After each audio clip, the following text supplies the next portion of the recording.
Welcome to the Nonprofit Exchange Podcast.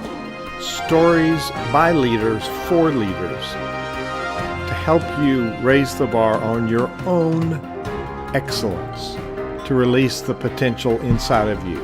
Now, here's today's podcast. Greetings, everyone. This is Hugh Ballou, founder and president of Center Vision Leadership Foundation, where we work with leaders to create synergy with their vision. It's the vision of the leader that makes the difference, but it's also being able to create the synergy with your team. We're talking with a fascinating guest today. I've just met Robin Osborn, but she found us and wanted to tell her story on the show. And what I know about it, it's a fascinating story and a very encouraging story. So Robin Osborn, welcome to the Nonprofit Exchange. Would you tell people a little bit about your background? I mean, you've got quite a varied background. And your journey and your most recent journey. So give us a little bit of information about Robin Osborn. Absolutely. Thank you, Hugh. Well, I would say my journey started off, I'll go back even to when I was 21. Unfortunately, my dad took his own life, and we were an all-American family. My mom gave us the opportunity to run the company. So alongside my twin brother and my sister, we took over the business in one day. We had 40 employees, and it was the school of hard knocks. I would say my DNA, I've always been a natural leader. So I was an athlete, but I also have more dominant, confident personality style. We all took a seat based on our unique abilities, and the learning began. So for us, we have successfully ran the company for the last 35 years. 25 years in, we got stuck. I didn't know how to take the business to the next level. I read a book called Traction by Gino Wickman, which really enlightened and gave me a new perspective on what we needed to do. I got trained on those tools. It's a business operating system, and it focuses on strengthening the 6 core components in your business. I came back, my brother and I implemented it in our company, and we doubled our revenue in 24 months.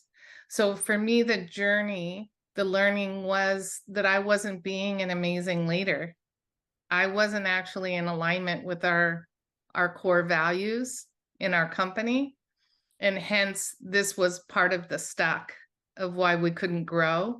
So the value, do what you say, wasn't my strength. I think I had a bit of an ego, a little bit of a chip on my shoulder. So once I really started to look at myself in the mirror, understand how I needed to step into leadership and truly drive the tools, we created transformation. And I forgot to tell you, we are an FAA repair station, so we overhaul aircraft components. And I'm proud to say we've worked for the last 30 years in government contract work. We overhaul the missile silos. We do the launch components that throw the trap door open. So high liability. And for me, it's been a massive learning journey. I through the process fell in love with coaching and consulting in those tools once I learned how to master it. So in 2014, I set out and built a second business, and that's what I do now, is coaching and consulting. And I go into businesses and create transformation, not only in the business, but I would say people grow and change, not only professionally, but personally as well. That is profound. We forget that we're not the same person when we started this enterprise as when we are 10 years in or 20 years in, and allowing ourselves that room to change. Now, we teach our audience, which are primarily clergy and nonprofit leaders, mostly nonprofit leaders, probably 90%. So we teach them that we are, in fact, running a business. It's not a for-profit business, it's a for-purpose business. So it's really a lot more difficult because you have a lot more rules and you got this volunteer dynamic, and there's a lot of variables here. So we talked a little bit about head trash. How do you unpack head trash for transformation so you can get from chaos to clarity? So before you answer that, the title of the show is You Can't Change What You Tolerate. So I just gave you two questions. Explain what you mean you can't change what you tolerate, and then talk about getting rid of the head trash. Okay, awesome. I love this. You can't change what you tolerate. Tolerate is really it's about you. It's about, we can sit around and complain. We can continually be resistant to dealing with people issues, because whether you're a for-profit or nonprofit, we've got to have the right people in the right seats.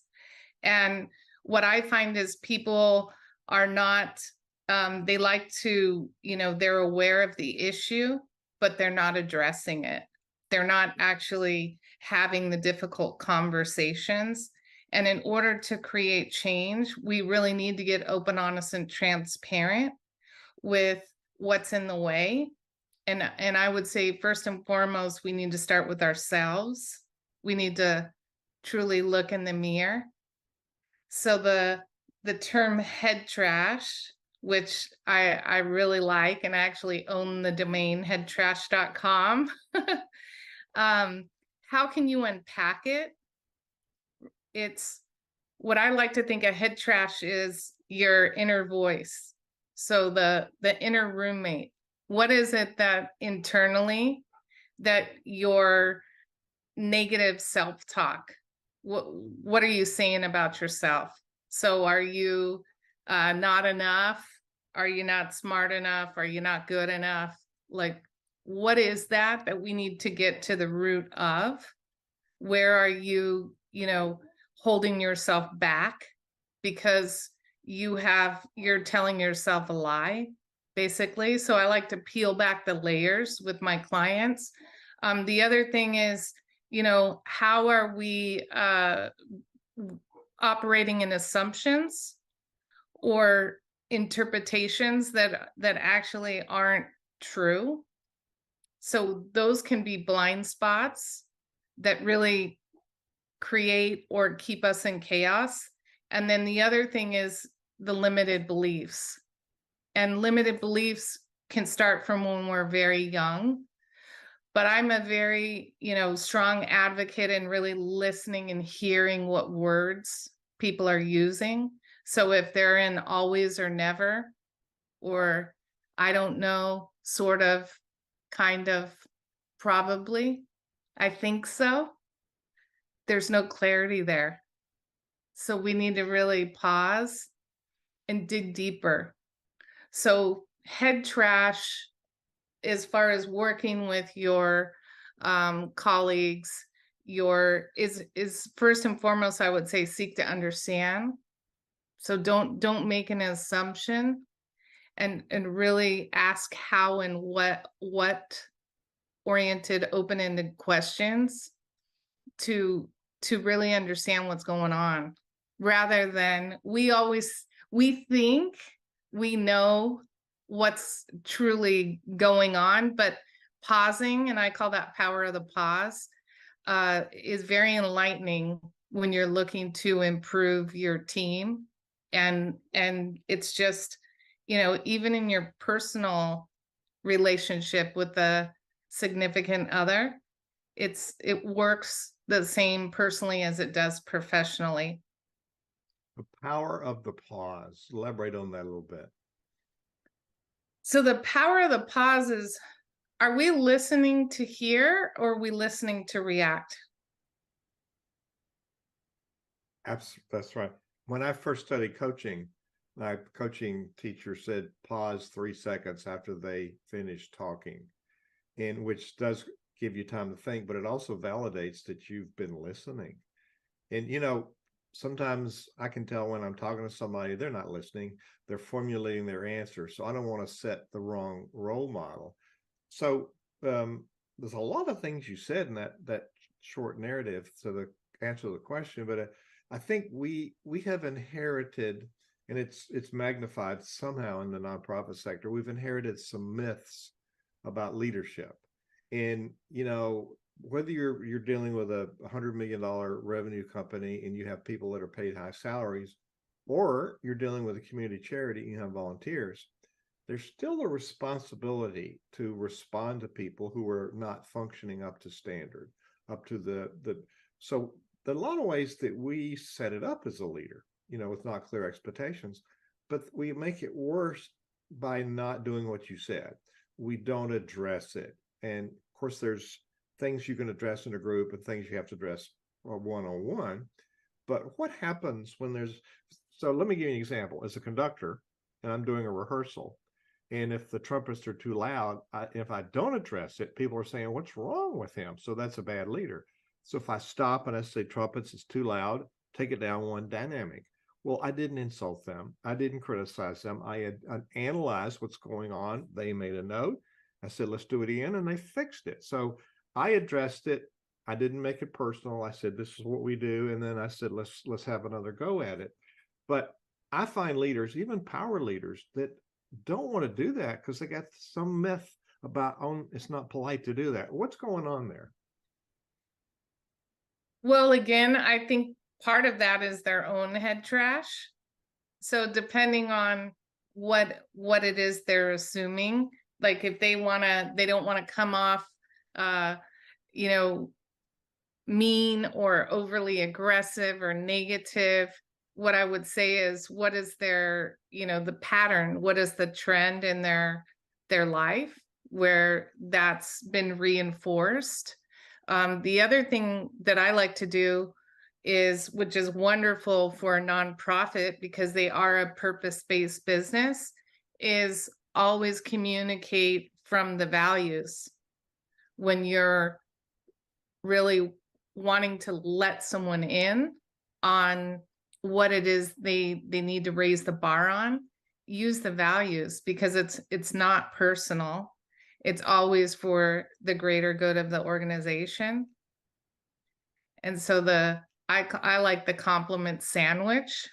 So, hey, you're really doing well and going above and beyond in this area. But where I really need you to raise the bar is commitment to excellence, in that, we've repetitively had 2 or 3 times now where this hasn't been done, that sort of thing. That way it takes that hesitation, fear, and truly that's where I say, look at yourself in the mirror. Are you yourself aligning in those values? Because they know to truly live and breathe them, you've got to own them and be them. Otherwise, you have culture that is dysfunctional. Well, and as a conductor, I know very well what they see is what I get. The culture is a reflection of the leader, and so it's magnified in real time when you're in a concert. So you talked about the right people in the right seats. So there's a competency match. Sometimes in nonprofits, we want to put people we like in the certain seats, whether they fit or not. So there's a competency match for the role and responsibility, but there's also a values alignment. So what kind of mistakes do people make in putting people in authority positions that they need to not make? So first and foremost, I think you're making a big error if you're building a structure around people. So a baseball team doesn't have 3 shortstops, it's got 1. What is that structure we need to get us to where we need to go? Secondly, if we may have too many people in one seat, or there's not clear boundaries on what the defined roles are, so we're actually creating our own chaos. So really sitting down and simplifying the business and letting them know what their high level defined roles are, for them to be accountable and responsible. So simplifying it. And then right seats is, if we've got someone that's does things on his time, his way or her way, and they're basically unruly child and we're not taking the reins and correcting that behavior, we're sending a really bad message to the rest of the team. So it's simple, it's just not easy, but effectively you're being a bad parent as a leader in the organization. And that's, to me, the structure is everything. That's where you start. When you have chaos, you've got to look every quarter, every 90 days and ask yourself, do we have the right structure? Do we have the right people in the right seats? And you're making decisions based on your principles, based on your values. This is how we make decisions. And so it's really not you being mean. It's you. And I guess part of the intake process is clarifying what you're just talking about. This is what your role and responsibility is. And a lot of leaders don't do that, do they? No, and that's where the title of our show, You Can't Change What You Tolerate, we're allowing it. We're allowing the dysfunction. We're encouraging it. I mean, there's enabling behaviors, and then we blame other people. So come on. So let's hit on this. You've referenced it. Let's come back to the summary. Why can't we change what we tolerate? I hit on that one time real hard. Well, you can't change what you tolerate if you're not initiating and taking action and creating a plan. In order to really transform, we have to build a strategy and become something new, something different. If we're just sitting around complaining or noticing that the same person's late for the 4th time, but we're not addressing it, then that's on us. That's poor leadership. So really, you can't change what you tolerate is about stepping up, leveling up, and creating the new version. So I love, the new year every year is really, we've got to create the behaviors by action. That's good. I wanted you to highlight that because you talked about it, but that's just square on. That's what this is all about. So talk about a miracle mindset and why is that important? So I had the gift of being a miracle. 2 years ago, I was diagnosed in COVID. I thought I had depression and I had a baseball-sized brain tumor. Benign, but shocking for, myself, my husband, everyone around us. And evidently I'd had it my whole life. And it had grown to the point where it was really impacting and affecting me. They did emergency surgery. They said I had a couple of days to live, that it would take my life. So from going just into the emergency room, knowing something's off, asking them to scan my head because I kept seeing a purple circle on the wall. I had a life-saving surgery. We didn't know if I was going to ever speak again. They said if they hit a carotid artery, I'm not going to make it, but the pressure was really, really bad in my brain. So woke up and my life has changed dramatically because I'm grateful for every moment. And I went through quite a recovery process in the healing from that surgery. It took me 1 year to walk 1 mile. And so to me, miracle mindset is really, first and foremost, is creating hope in your life, that envisioning what does the goal look like when it's complete, really spending time on what you can't do, but what you're going to create and what you will do. So miracle mindset to me, again, is about creating action. It's about really, stepping into the possibility and leaving the head trash behind. Because taking a year to walk a mile, I never looked back, not one day. Some days I could go a quarter mile and then my neurology would give out on me. I would drag my leg back home, and then the next day I would start back. So having the inspiration and motivation every day for the greater good of whatever that goal is. And for me, honestly, I used values. So the 4 Agreements by Don Miguel Ruiz. Always do your best, don't make assumptions, don't take it personal, and be impeccable with your word. I got there. So a little nugget, I have another opportunity. So I am deeply in the miracle mindset right now, in that my tumor has come back and I have another major surgery in 17 days. And every day I'm stepping into gratitude. I'm creating the positivity. And what I heard a quote that said, optimism is attainable through gratitude.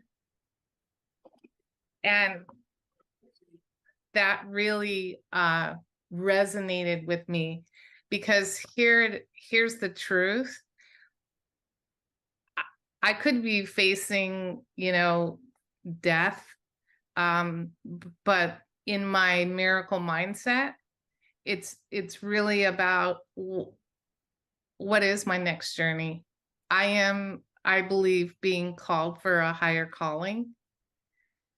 I am writing a book on this process. My goal is to share this hope and miracle mindset with the world. I believe we need hope, but I'm not, spending time on what if or why me. I'm here to really be open to the journey and to help people learn through me. That is amazing. That is an inspiration. Many of us whine about things that are far less important. And, that miracle mindset is just this possibility thinking, which is not fooling ourselves.